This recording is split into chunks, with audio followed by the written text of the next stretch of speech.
Alhamdulillah nahmaduhu wa nasta'inuhu wa nastaghfiruh wa na'udzu billahi min shururi anfusina wa min sayyi'ati a'malina. Man yahdihillahu fala mudilla lahu wa man yudlil fala hadiya lahu. Asyhadu an la ilaha illallah wa asyhadu anna Muhammadan 'abduhu wa rasuluhu la nabiyya ba'dah. Ya ayyuhalladzina amanu taqullaha haqqa tuqatih wa la tamutunna illa wa antum muslimun. Allahumma inna nas'aluka ilman nafi'an wa rizqan thayyiban wa 'amalan mutaqabbalan. Bapak Ibu rahimani wa rahimakumullah. Insyaallah kita akan melanjutkan ngaji kitab Riyadhus Shalihin, syarah dari yang kitab ini disyarah oleh Syekh Shalih Al-Rumit Al-Hilali yang disebut bukunya dengan Bahjatun Nadirin, syarah Riyadhus Shalihin. Kitab ini menjelaskan tentang hadis-hadis yang sudah disebutkan oleh Imam An-Nawawi rahimahullah. Beliau mengambil fawaid, mengambil faedah-faedah dengan ringkas. Di setiap hadis yang ada, kemudian beliau syarah dengan ringkas supaya kita bisa mengambil manfaat dari hadis yang disebutkan oleh Imam An-Nawawi. Dan insyaallah pada kesempatan kali ini kita masuk pada hadis yang kedua. Kita berharap kepada Allah Subhanahu wa taala semoga kita bisa membaca sabda-sabda Nabi ini wujud kecintaan kita kepada Nabi kita Muhammad sallallahu alaihi wasallam. Semoga kecintaan kita ini menjadi sebab berkumpulnya kita nanti bersama baginda Nabi sallallahu alaihi wasallam. Karena orang itu akan dikumpulkan dengan orang yang dicintainya. Kita berharap kita cinta kepada Nabi, kita cinta kepada Abu Bakar, kita cinta kepada Umar. Semoga kita berkumpul dengan mereka nanti di surga Allah Subhanahu wa taala. Hadis yang kedua, wa an ummil mu'minina ummi Abdillah, dari Ummul Mukminin, ibu kita Aisyah, itu adalah ibu kita Ummi Abdillah, Ummu Abdullah, punya dari Aisyah. Aisyah radhiyallahu anha qalat, menuturkan qala bersabda Rasulullah sallallahu alaihi wasallam, yahshu jaisyun, yahshu menyerang, jaisyun itu artinya adalah tentara. Ada tentara yang menyerang. Karena ini tentunya nakiro, jadi tidak ditahu tentara apa. Al-Ka'bah, menyerang Ka'bah. Syekh Muhammad bin Shalih Al-Utsaimin menjelaskan dalam syarahnya, ini terjadi nanti ketika menjelang hari kiamat.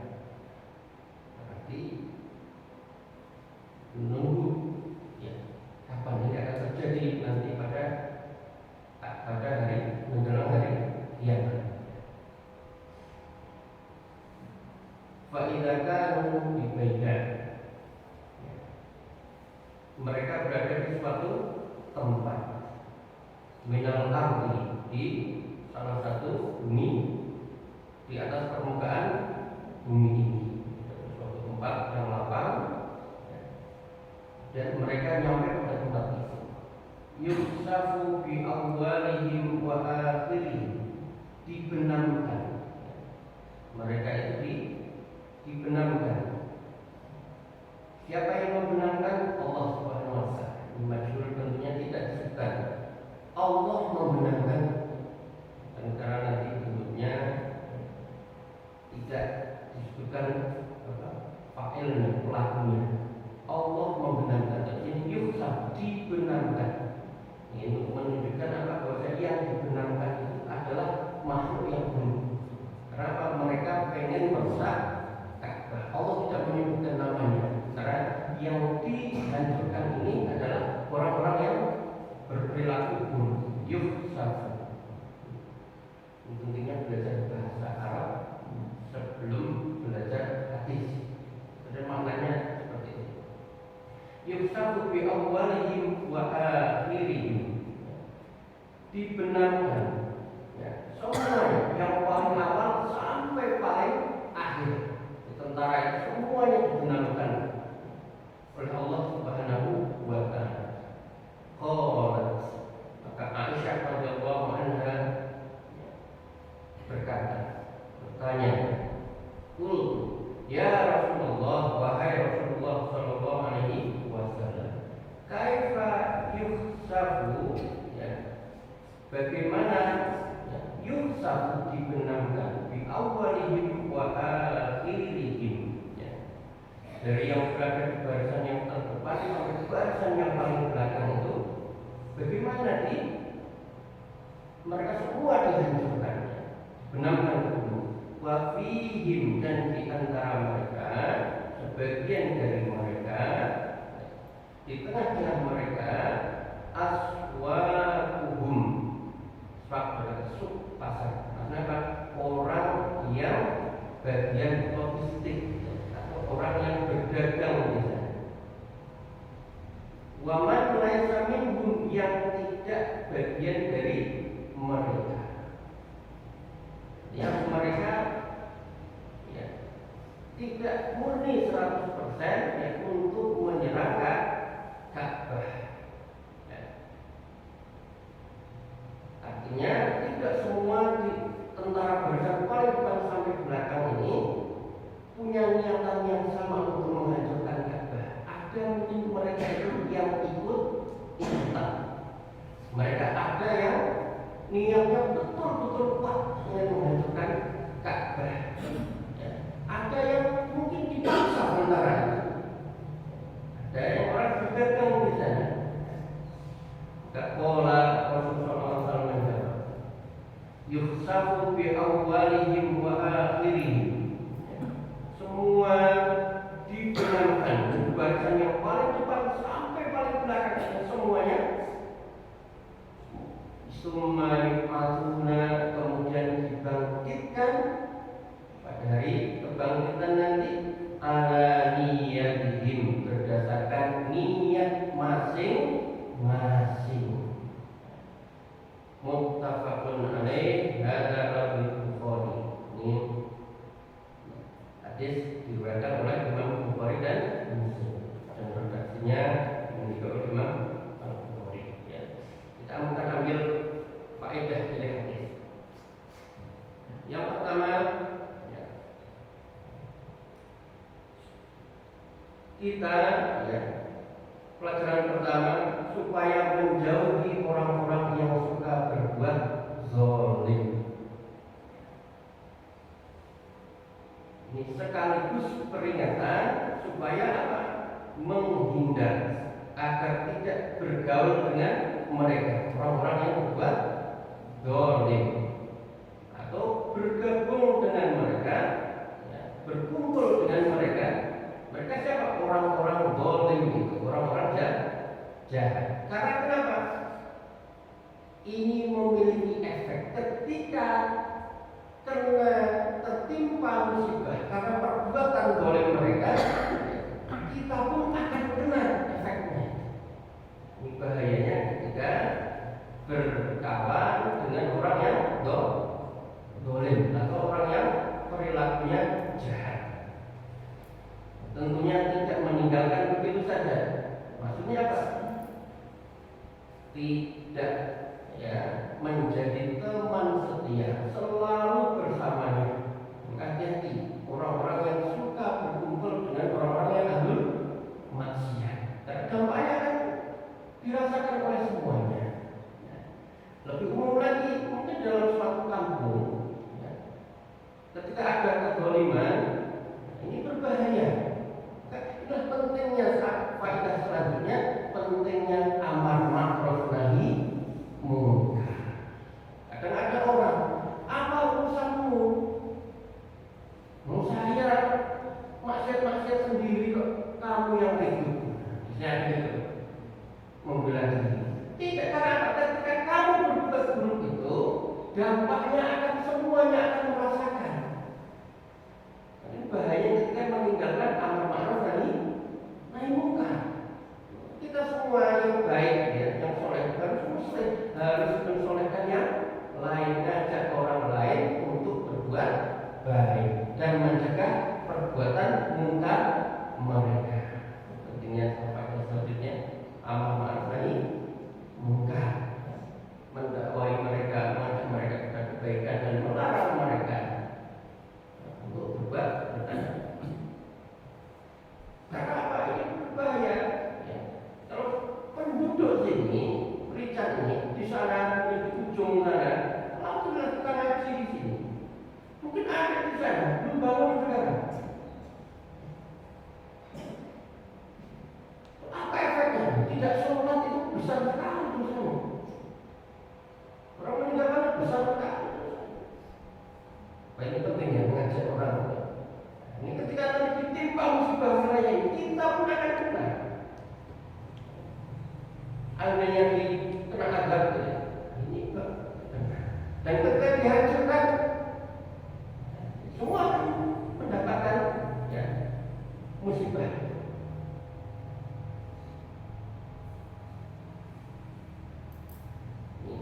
Kemudian ganjaran yang ketiga, ganjaran perbuatan bergantung pada niat pelakunya.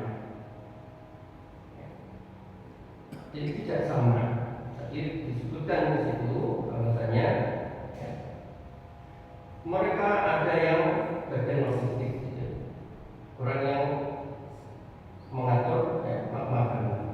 Atau mungkin ada juga orang sangat banyak bahkan ada orang yang ikut menjual barang-barang potensi. Ada ekonomi yang sangat dia itu. Artinya tidak 100% niatnya untuk menghancurkan Ka'bah. Dan dia juga ditimpa terkena musibah. Maka Allah Maha Adil. Bahkan nanti ketika hari kiamat orang yang dihancurkan semua itu kena musibah itu, Allah tetap membangkitkan sesuai dengan niatnya masing-masing. Itu faedah dari niat. Dan 100% niatnya buruk mereka. Sama kita hari ini duduk di atas karpet yang sama, di bawah atap yang sama, masjid yang sama, guru yang sama. Apakah sama pahalanya? Tentunya tidak sama. Ada yang datang ke masjid mungkin begitu, rapat Korea, Pak RW Tekong, apa. Nah itu kan sesuai dengan niatnya. Ada yang betul-betul niatnya tolakul ilmi, niatnya betul-betul mencari ridho Allah. Dia akan dibangkitkan sesuai dengan niatnya. Diminta ngaji, kan kunci kan, enak, tidak mau, mau bincang ngaji dulu. Nah itu. Kalau niatnya rendah, kita mau menyampaikan pengajaran, bayar kan? Tapi semua punya potensi ya untuk mendapatkan sesuai dengan niatnya. Betul-betul mengharap pada Allah pahala besar sekali. Dan sampai yang menyampaikan ini tidak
surga seperti ini, kenikmatannya seperti ini, neraka seperti ini, siksanya seperti ini, kondisinya itu berdasarkan dalil.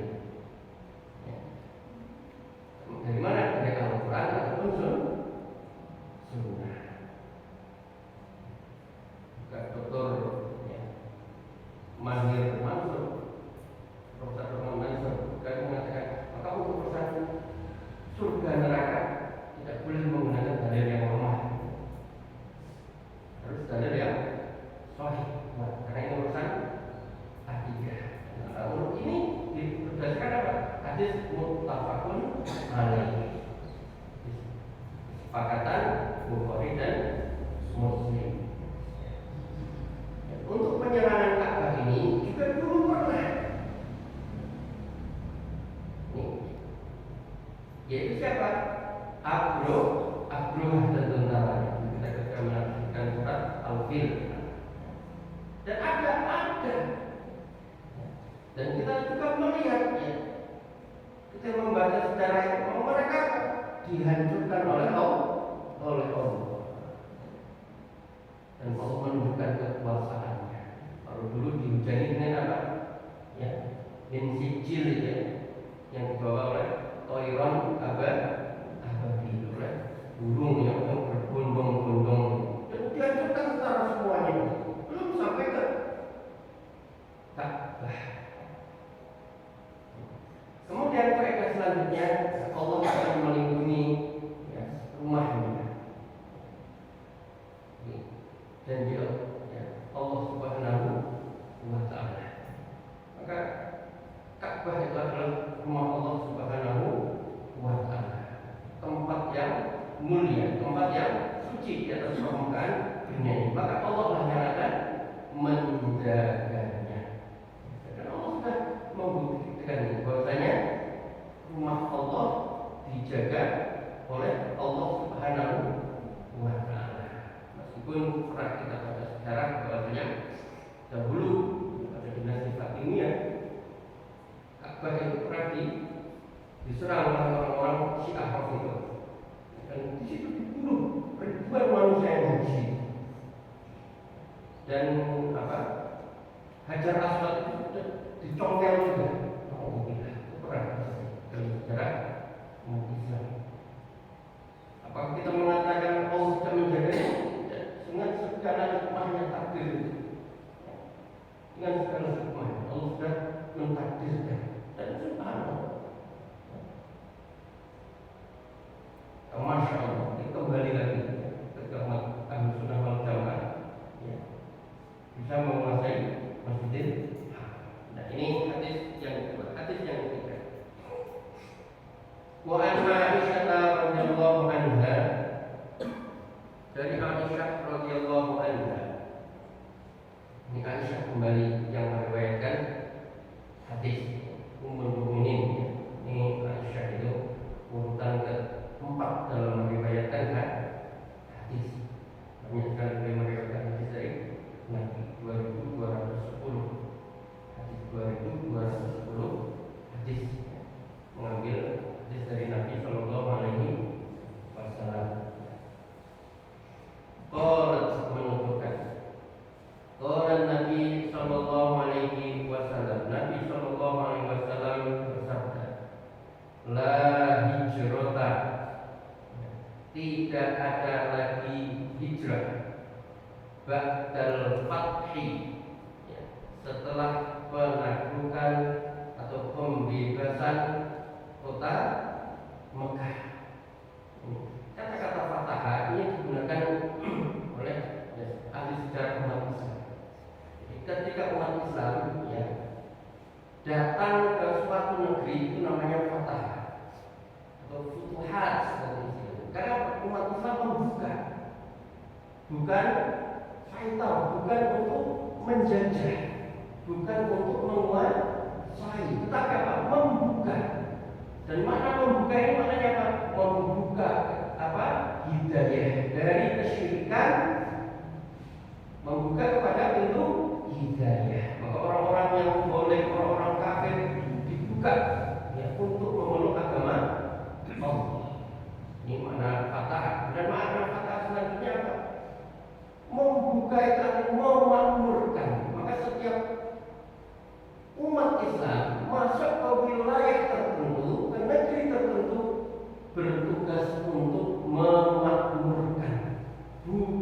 untuk menguasai, menguras, mengambil hasil dunia, tidak.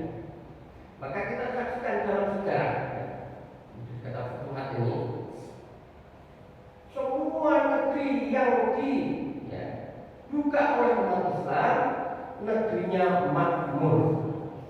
Dari ujung dunia mana yang dikuasai umat Islam makmur dan tercipta keadilan. Berbeda dengan para penjajah itu, orang-orang kafir itu, apa yang mereka lakukan? Memperkerjakan, memaksa, istilahnya kerja paksa, dan hasil buminya untuk siapa? Diusung ke negara mereka. Apakah penduduk setempat makmur? Tidak. Bahkan menjadi apa? Pembantu, dijajah, bahkan dibunuh. Jadi kita baca sudah, maka ada istilah penjajah. Kalau Islam tidak ada istilahnya penjajah, karena semua wilayah yang dikuasai masa makmur semua. Nah, ketika mereka itu berpegang pada agama Allah itu, berpegang pada agama Allah, dan ketika Al-Quran dan Sunnah itu menjadi fondasi, maka kemakmuran itu di mana-mana. Maka kalau kita ingin makmur, kita ingin sejahtera, kembali kepada agama Allah, pada Al-Quran dan Sunnah. Ini kata-kata Fatah. Fathu Mekah, yang pertama kali negeri yang dibuka oleh umat Islam. Kemudian menutup semua penyembahan kepada makhluk dan menyembah kepada Sang Khaliq, kepada Pencipta. Walakin jihadun wa niyatun. Tidak ada lagi hijrah, tidak ada lagi hijrah. Maka yang ada setelah itu apa? Hanya jihad dan niat, membela agama Allah. Dan apa? Niat yang benar. Wa idza sunfirtum, maka apabila kalian diseru, dipanggil untuk berperang fi sabilillah, fanfiru, maka berangkatlah. Muttafaqun alaihi. Wa maknahu, dan maknanya la hijrata min Makkah, tidak ada hijrah dari Mekah, li'annaha sharat darul Islamin, karena kota ini, Mekah ini sudah menjadi negeri Islam. Kemudian kita akan ambil faedah dari hadis ini.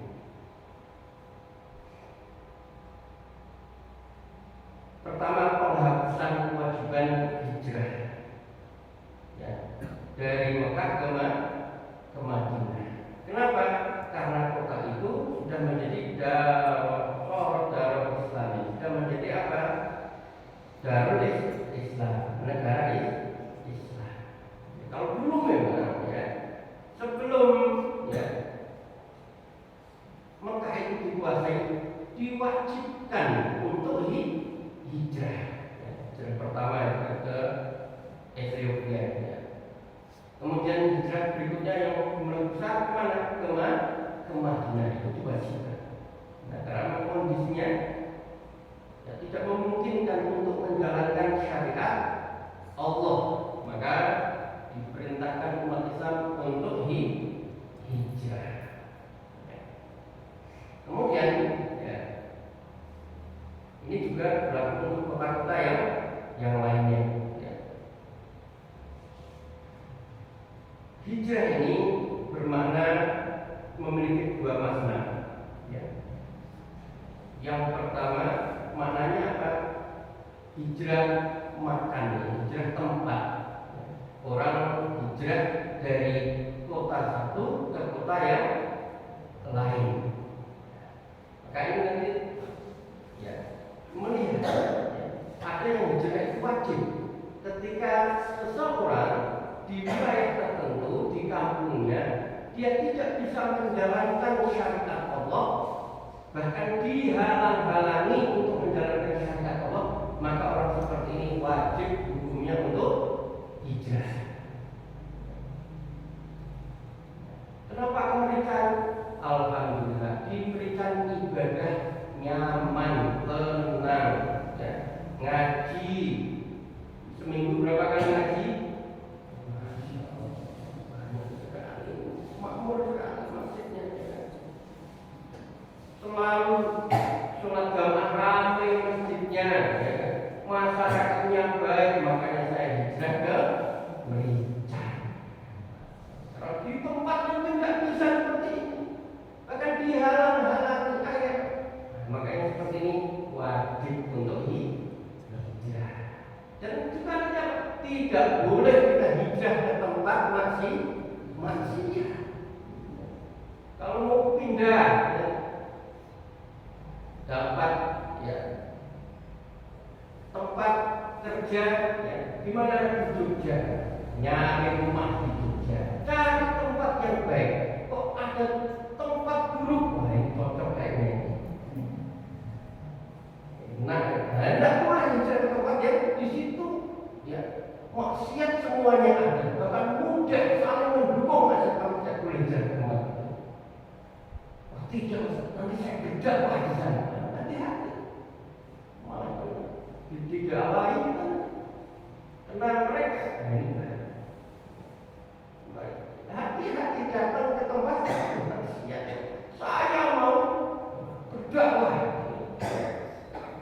Sekali, dua kali, kalau tiga kali, 4 kali, belum tentu. Nanti karena masuk juga hati-hati yang satu-satu saya dakwah ke tempat prostitusi itu. Bahaya sekali. Iman itu naik dan turun. Paling kita kena dosa melihat Allah. Karena ada orang yang nyatakan, saya udah ada yang mendakwah. Bahaya sekali. Mungkin kuat ya orang itu. Kalau tidak kuat ya berdiri itu. Sekali, 2 kali, 3 kali. Ditawarin tiap hari ke sana. Goyah gimana? Bahaya juga. Bahaya kembali lagi. Dan tidak boleh hijrah ke tempat maksiat.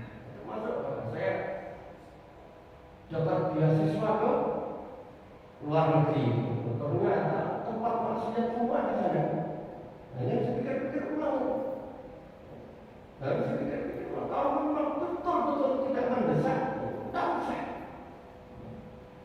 Berbahaya, keselamatan agama lebih berharga. Keselamatan agama lebih berharga. Mana belajar ekonomi, bagus sekali. Itu mana agama mana? Karena orang tua bangga sekali ada yang punya di tempat itu ya.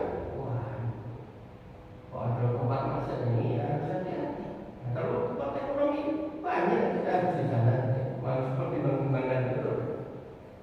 Untuk tempat hijrah ini, hijrah mana? Kemudian ada namanya hijrah mana? Mananya apa? Berhijrah dari keburukan menuju ke hijrah kebaikan. Ya. Dulu tidak menutup aurat, alhamdulillah sekarang sudah hijrah, sudah menutup aurat. Dulu masih riba, alhamdulillah sekarang sudah anti riba. Ini namanya hijrah. Dulu tidak sholat, sekarang alhamdulillah sudah sholat. Dulu tidak pernah ngaji, sekarang sudah ngaji. Ini namanya hijrah. Dulu perilakunya buruk, sekarang alhamdulillah perilakunya baik. Ini juga namanya hijrah. Hijrah kedua ya, hijrah tempat atau hijrah bermakna ya maknawi ya, hijrah perilaku. Nah ini itu kita memang untuk hijrah, untuk berubah. Ya, kemudian selanjutnya faedah beliau menyebutkan ya berita gembira dari Nabi Sallallahu Alaihi Wasallam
hijrahnya karena apa?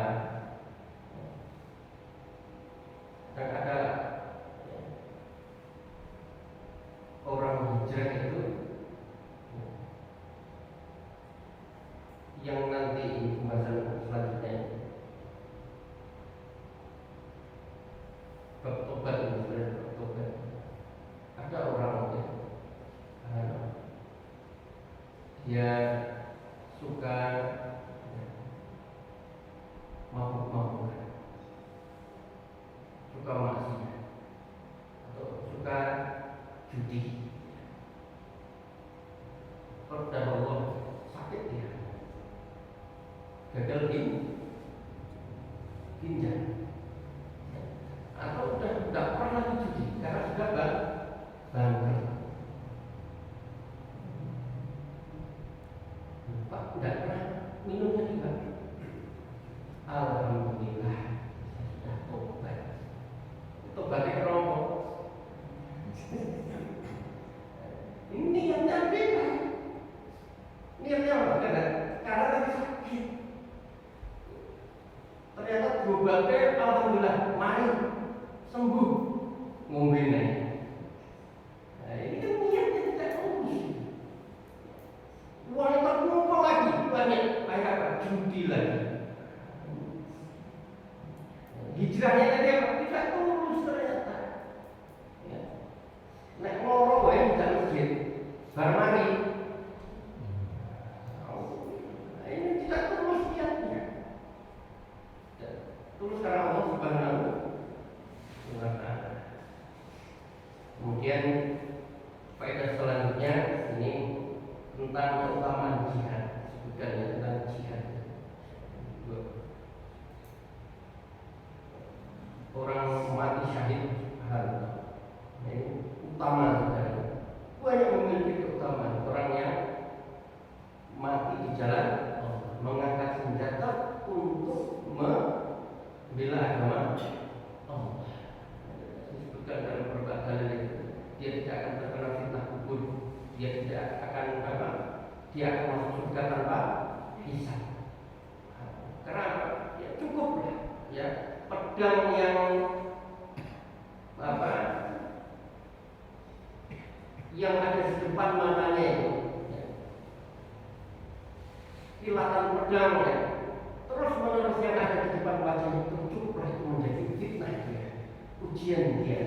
Maka tidak akan ada lagi yang namanya fitnah kubur itu tidak akan ditanya, dan juga tidak ada namanya hisab.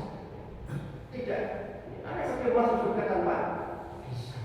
Keutamaan orang berjihad di jalan.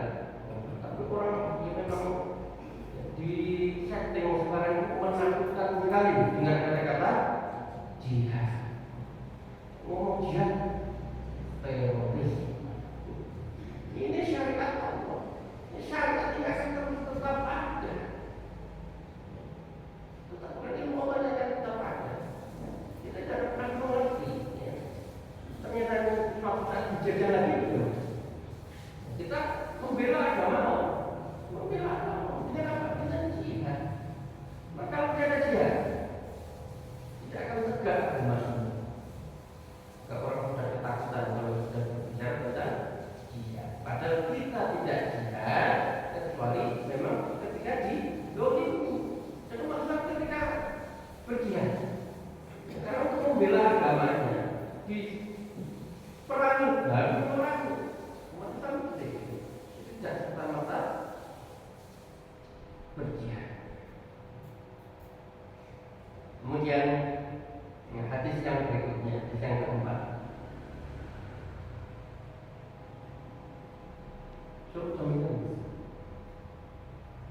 Belum ya? Salah satu lagi. Wa an Nabi Abdillah al-Ansari, dari Abu Abdullah al-Ansari radhiyallahu anhu. Qala kunna ma'an Nabi, kami pernah bersama Nabi sallallahu alaihi wasallam, bersama Nabi sallallahu alaihi wasallam fi ghazatin faqala, ya, di dalam suatu peperangan, ya,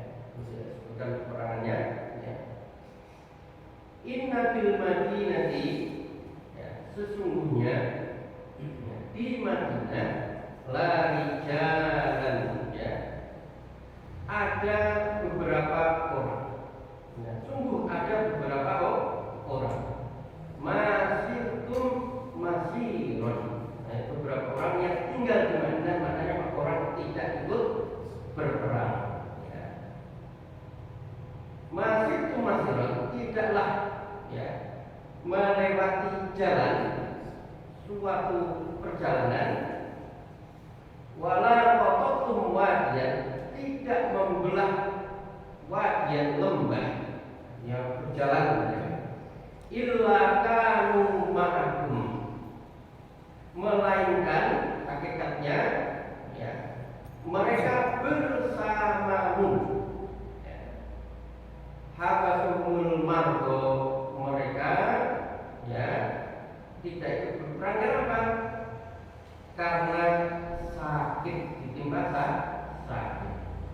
Wa fi riwayat, dalam sebuah riwayat yang lain disebutkan illa syarikukum fil ajri, melainkan mereka ya, selalu menyertai kalian dalam memperoleh pahala. Hadis diriwayatkan oleh Imam Muslim. Warwahu al-Bukhari an Anas radhiyallahu anhu. Ya, ini versi yang lain diriwayatkan oleh Imam Bukhari dari sahabat Anas bin Malik qala menuturkan, "Rojakna min ghazwati Tabuk." Kami kembali dari perang Tabuk bersama Nabi sallallahu alaihi wasallam. Ini keterangan dari perang tadi apa? Perang Tabuk. Faqal inna aqwaman, sesungguhnya ada beberapa orang, ada suatu kaum khalfana bil Madinah ya, yang tinggal di Madinah. Yang kami tinggalkan di Madinah tidak ikut berperang. Masalakna syibban ya, tidak ikut berjalan bersama kami ya, tidaklah menempuh suatu perjalanan. Wala wadiyan, juga menyeberangi lembah. Illa wahum ma'ana, kecuali senantiasa mereka menyertai kita. Abasumul udru, kenapa? Mereka tertahan oleh udur yang syar'i, udur yang dibenarkan. Dua hadis ini saling melengkapi ya. Kita akan ambil faedah dari hadis ini. Faedah pertama ya, derajat para mujahid yang berperang di jalan Allah lebih tinggi daripada derajat orang yang duduk di mana? Di rumah, tidak itu berperang. Tidak sama. Sama-sama termasuk kita ya, sama-sama ngaji ya. Ada yang ngaji, saya itu ngaji ya. Tapi saya itu ngaji di YouTube ya.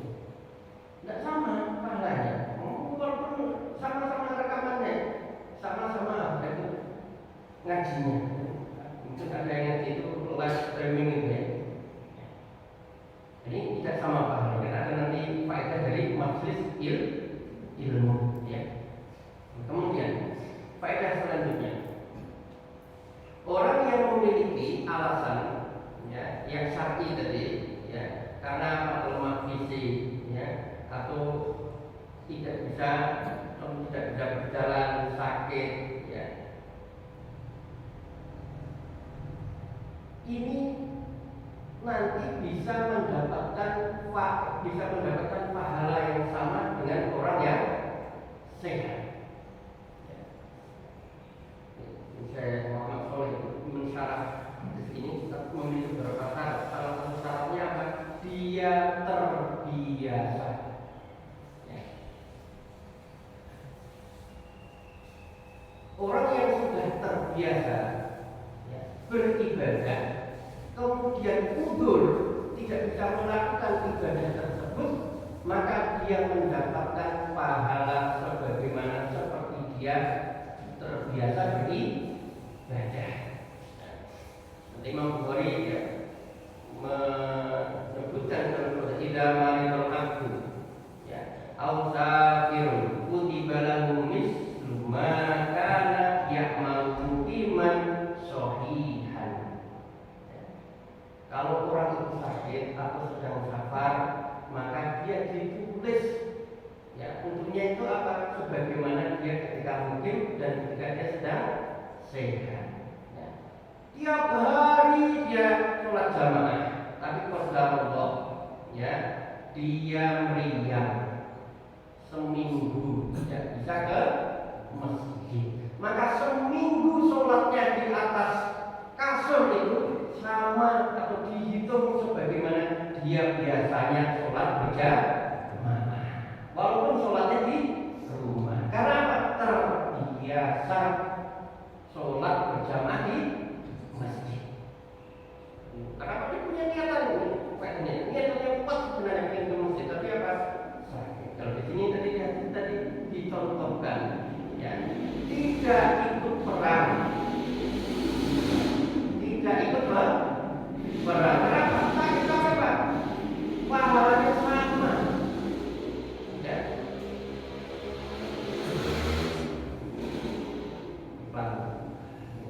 Pahalanya kan? Kenapa? Dia punya niatan yang kuat dan terbiasa ikut berperang. Nikmatnya terbiasa. Ya. Maka ini mumpung kita punya kesempatan. Ya. Badan masih sehat, masih kuat. Ya. Rasul juga menyebutkan ini diriwayatkan oleh Imam Hakim dalam Mustadraknya. Ikhtanim khamsan qabla khamsin. Ingat 5 perkara sebelum 5 perkara. Babaka qabla harum. Masa mudamu sebelum masa baru. Masih muda, Bu? Masih muda?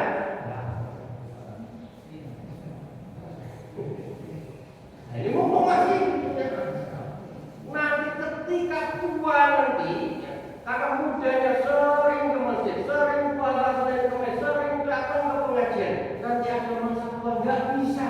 Maka ketika duduk di rumah, nggak bisa ke masjid, nggak bisa beribadah, pahalanya sama ketika dia muda.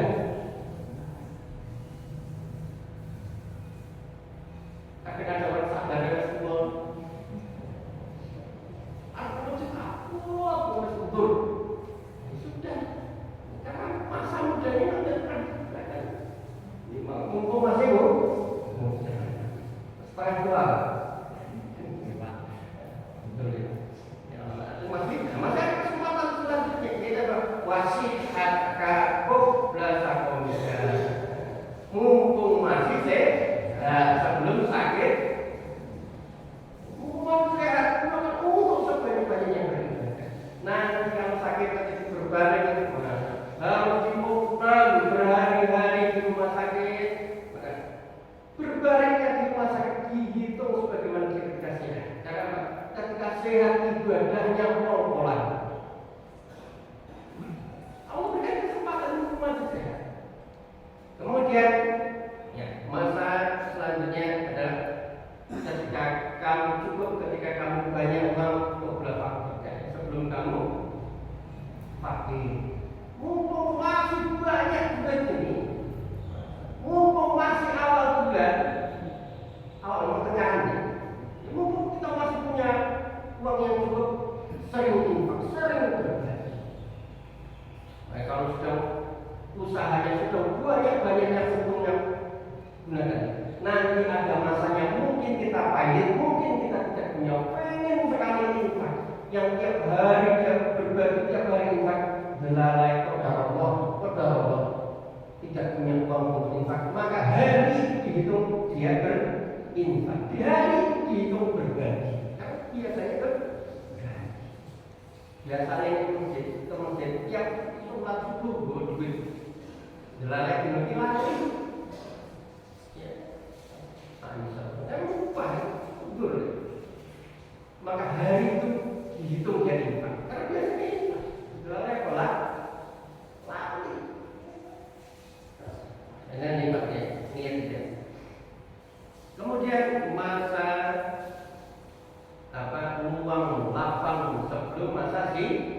si mumpung masih sempat ya. Mumpung masih sempat, mumpung masih banyak waktu, maka beramallah sebelum apa? Sebelum kadang-kadang orang sibuknya luar biasa, susah kan ya? Tidak ngaji pak, sibuk boleh duit kan? Wah ini kan nyari duit sibuk,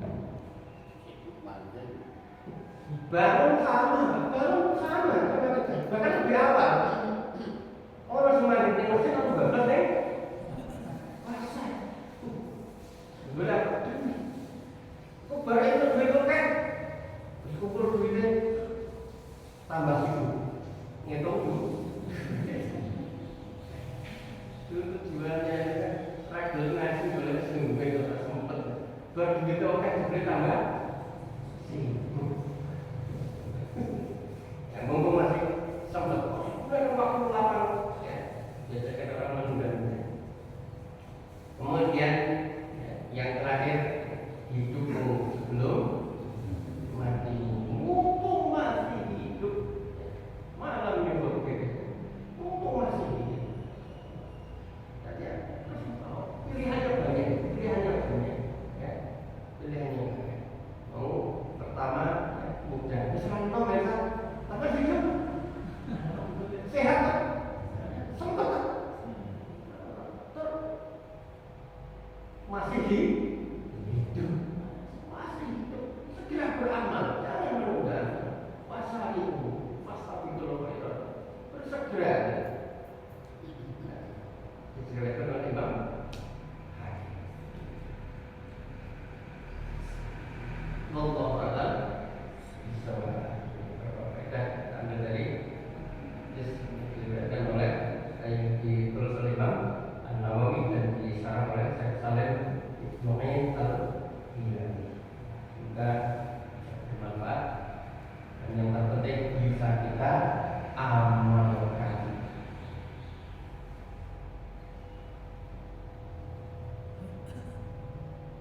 Yang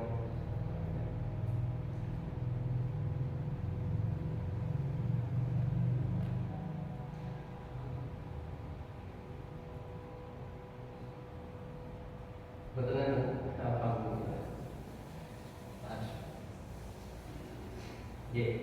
Surprise ya.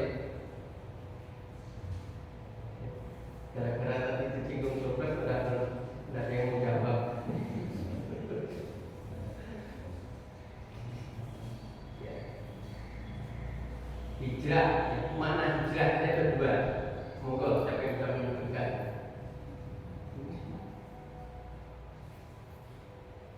Ya, monggo. Hijrah kedua yang pertama itu pindah dari satu tempat ke tempat yang lain. Yang kedua dari keburukan menuju ke kebaikan. Empat saya beri. Nanti bermari kita dengan doa. Kemarin barusan Bapak mungkin yang lainnya. Oh, ada salamnya ya Pak. Takutnya berangkat Pak, itu belum makan. Sudah berapa putaran ya? Jadi belum ya? Iya, monggo. Sudah sebut. Oh iya. Pertanyaannya diganti.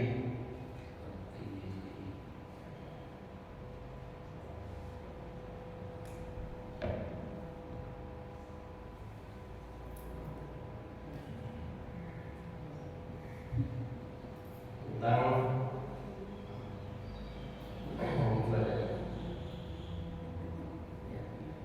ingat 5 perkara sebelum 5 perkara. Sebutkan 3. Nggak iso gampang lah jangan itu.